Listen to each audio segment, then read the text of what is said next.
Hey, what's up, guys? Tuki here, back again. It's another episode of A Nation United. You know the deal.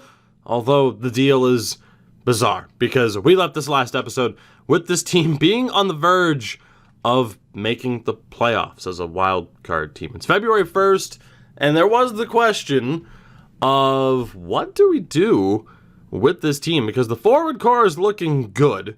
Of course, we could call up somebody else to replace Desjardins, but we're trying to work up Marchenko and Amarov on the top line for the AHL.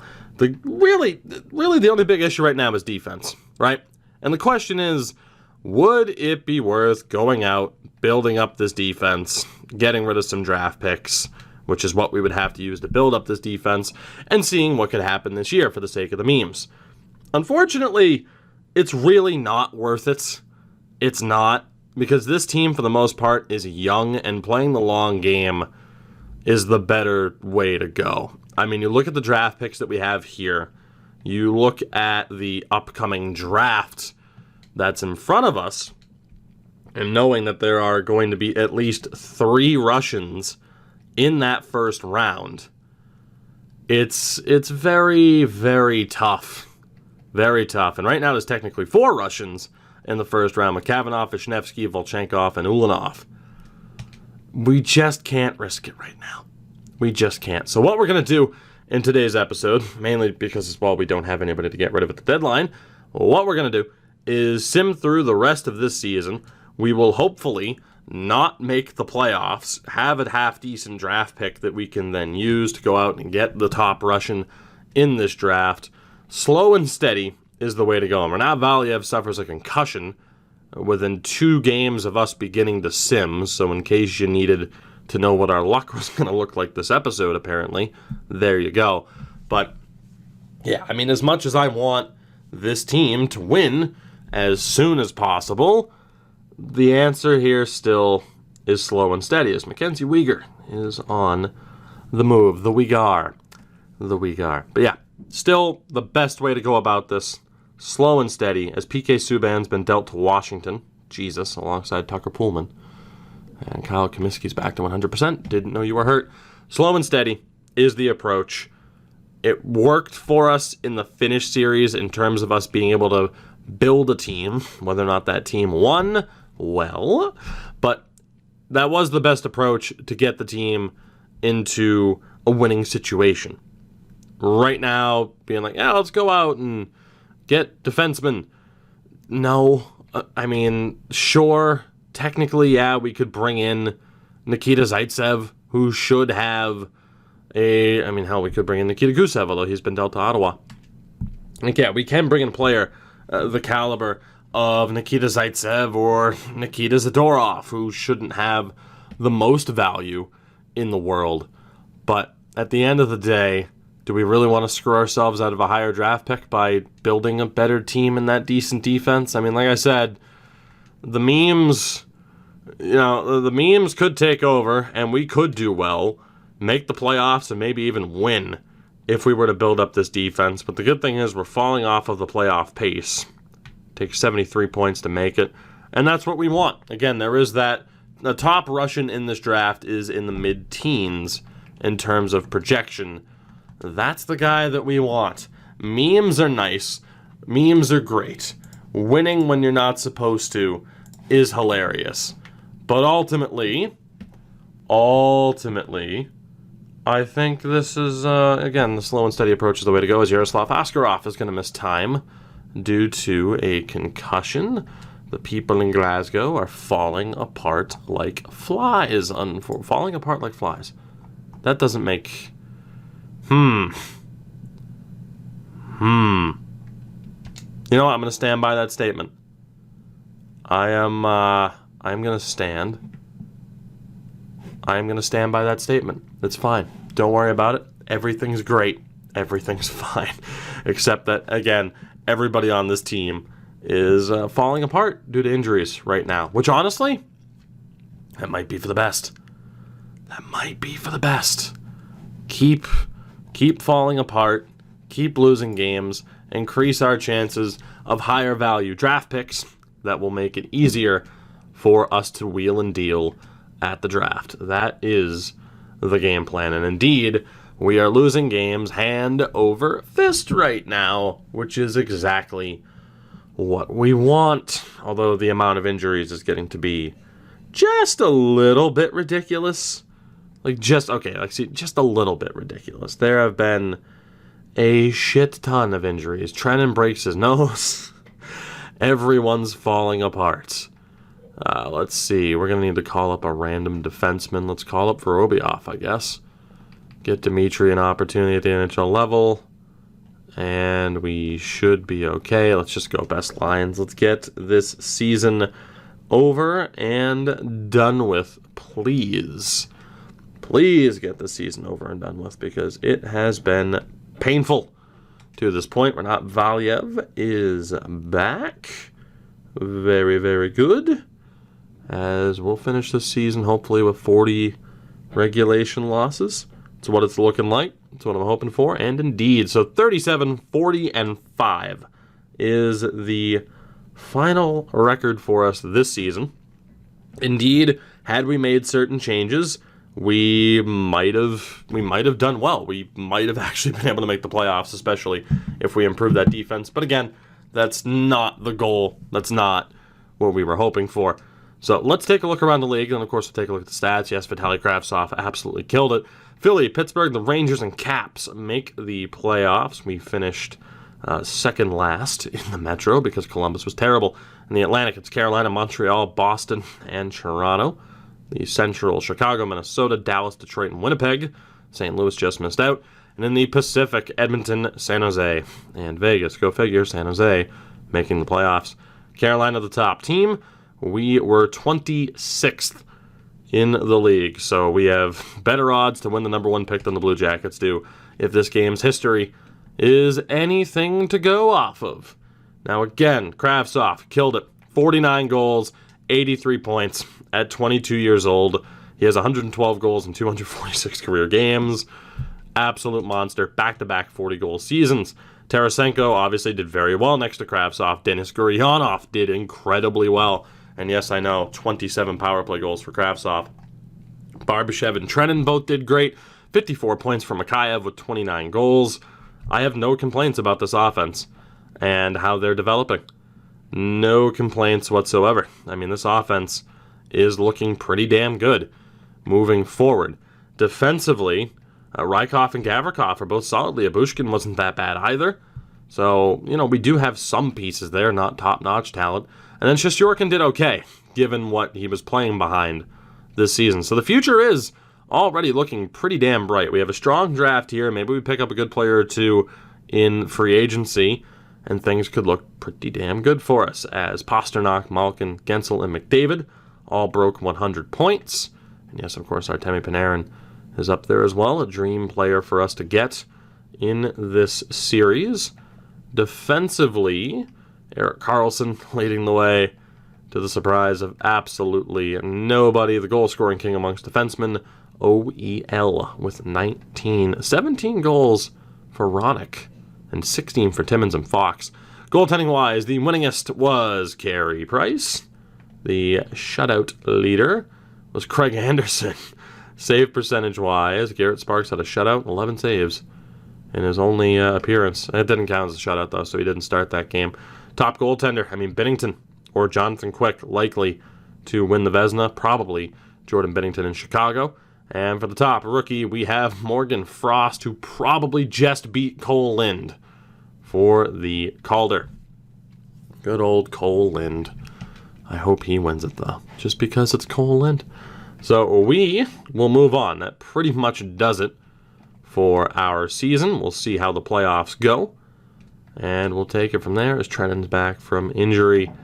Let's see what happens. Highlight of this episode is most certainly to be the drafts, as it typically is with a series like this, especially in the early stages. So let's see. Draft class-wise, we won't even look yet. We're just going to wait. We pretty much know the players that we are targeting early on here. Just got to get this over and done with. The Pittsburgh Penguins win the Stanley Cup. Craig Anderson wins the Stanley Cup. Leaves Ottawa. I think we're getting a good draft pick out of it. Not quite, unfortunately, as the Penguins beat the Golden Knights. We nearly had a Washington-Vegas rematch. But the Pittsburgh Penguins win the Stanley Cup. The Calder Cup goes to the San Antonio Rampage over the Laval Rocket, I believe that was. I only got a quick look at it. Pittsburgh. I mean, Malkin, Crosby, the usual suspects leading the way on the team. Jake Gensel. Any real additions from outside the team? Not really. Defensively, I mean, they added Jake McCabe, and that's about it. And goaltending-wise, Craig Anderson.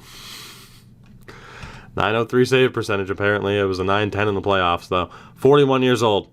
He gets the Stanley Cup. That's beautiful. Holy hell, Kravtsov's overall was way up there.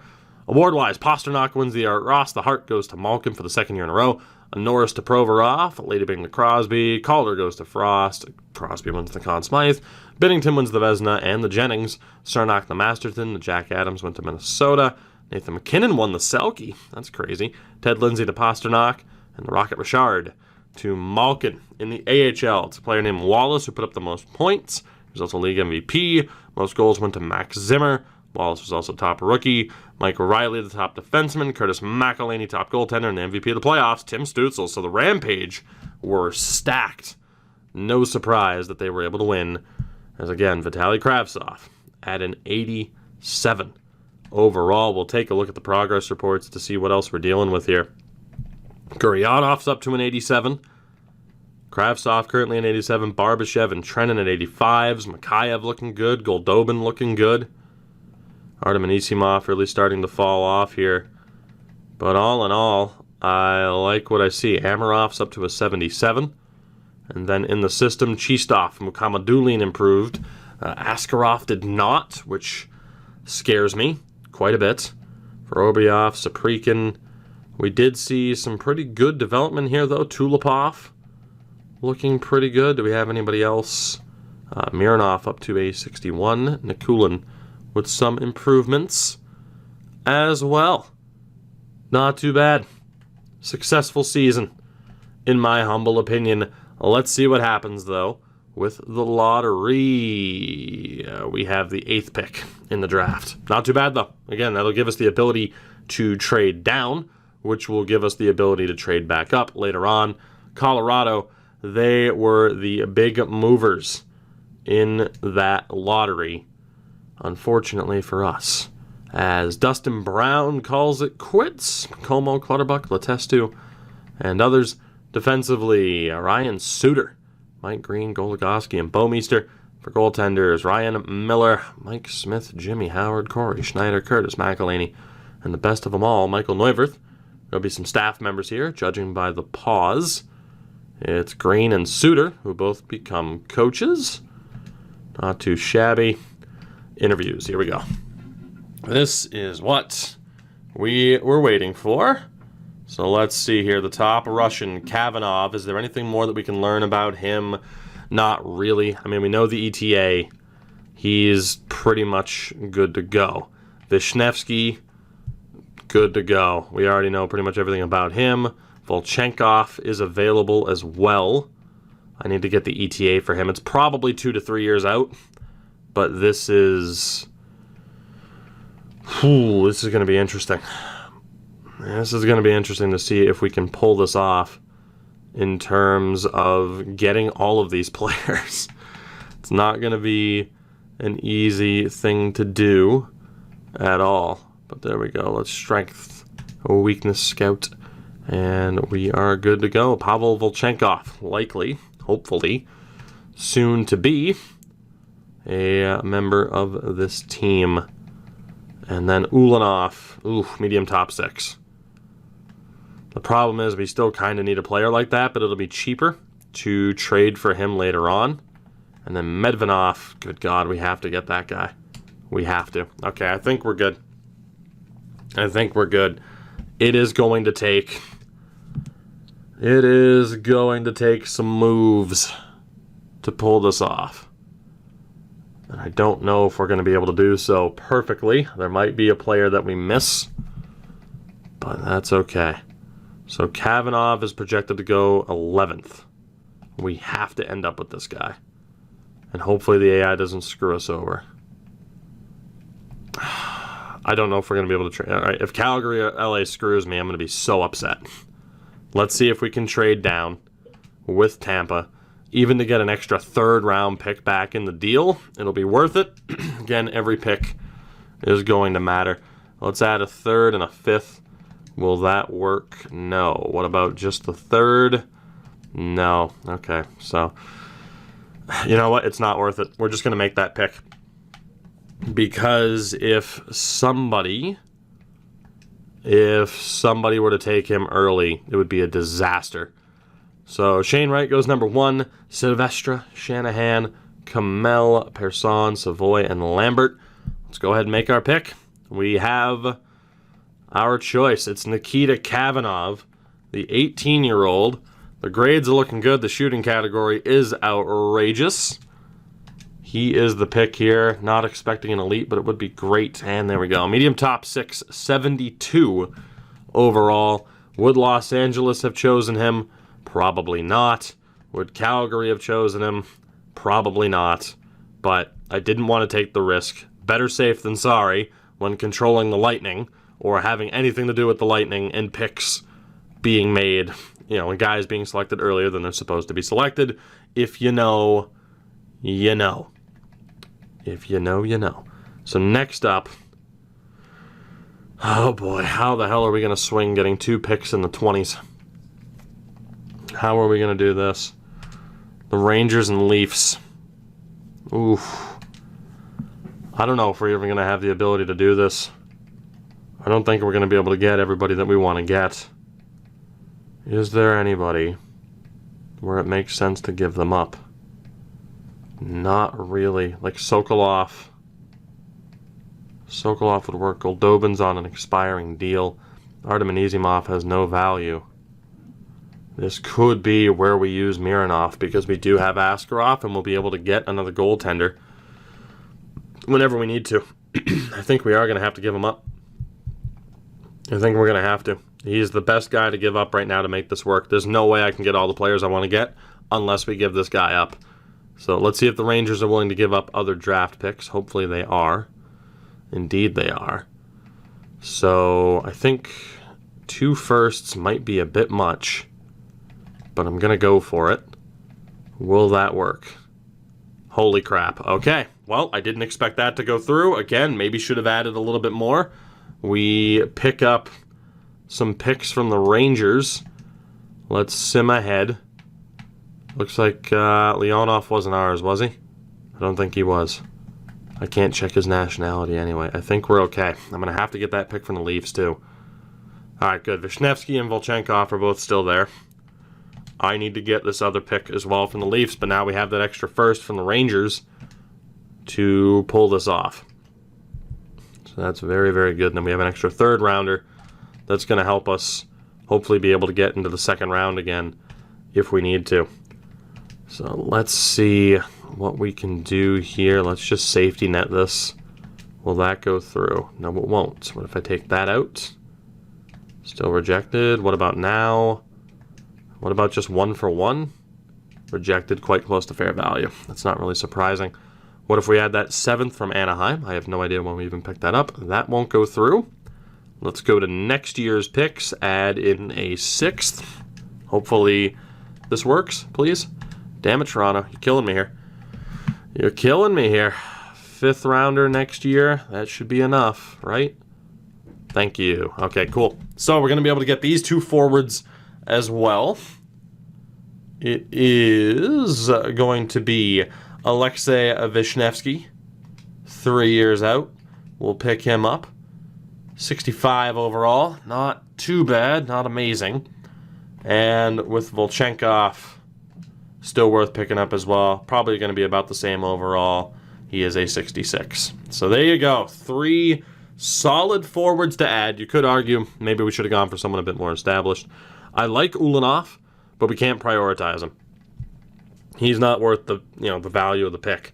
But Medvedev at 41 is worth it. And then there's a high elite goalie in Karpatsev who we'll absolutely be looking to pick up as well. And then Saprikin. So our next pick is 39th.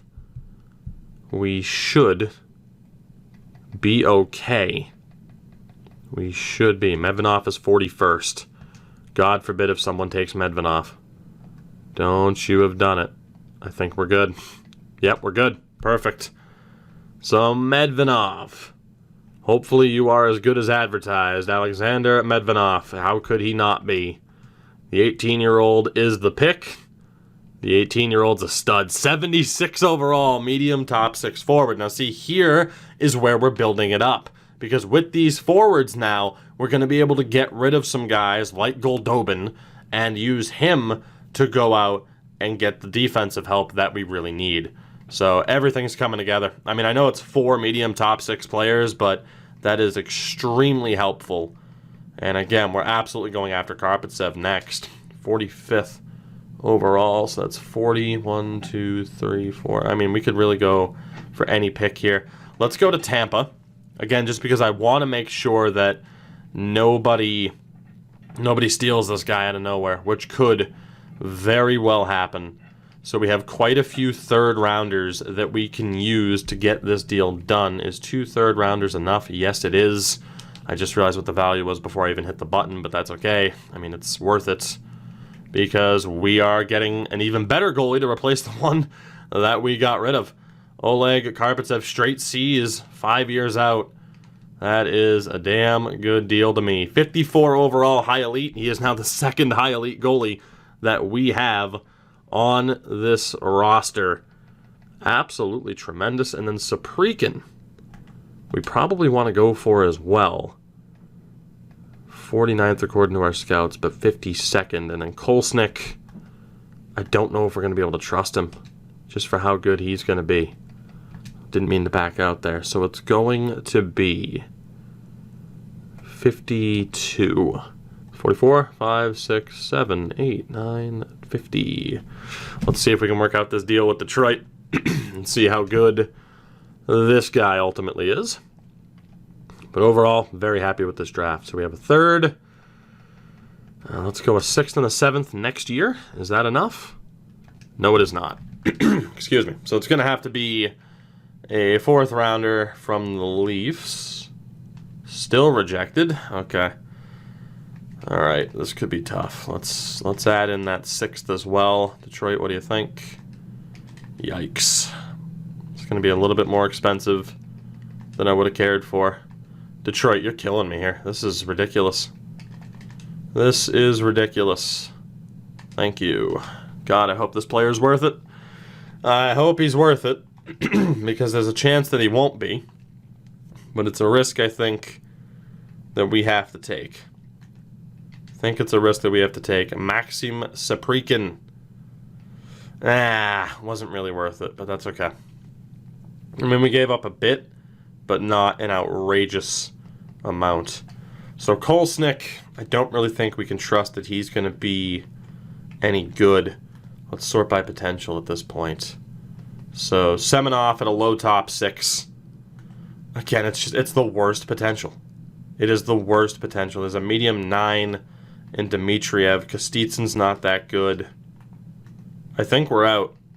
I think we're going to be out at this point. We got all the top options that we really needed.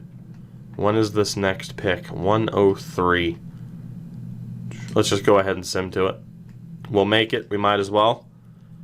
And we'll take it from there. But overall, solid draft for us. Trading up when we needed to make the most of that. You know what? I mean, again, these guys, you know what? Let's just get rid of this pick, actually.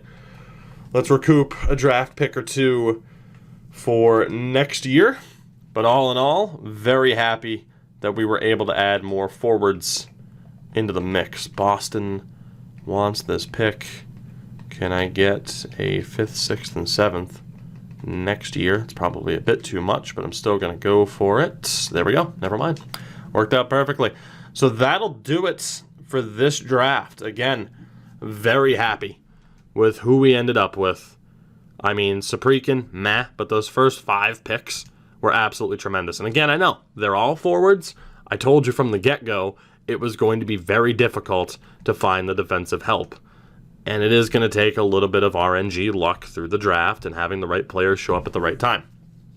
But looking at this team right now, right? we're looking okay. I mean, I could re-sign Khudobin for the express reason of flipping him, but more than likely he's out, with Shesterkin and Askarov being the 1-2 punch at the NHL level in this upcoming season. Defensively, I mean, Gavrikov has to be re-signed.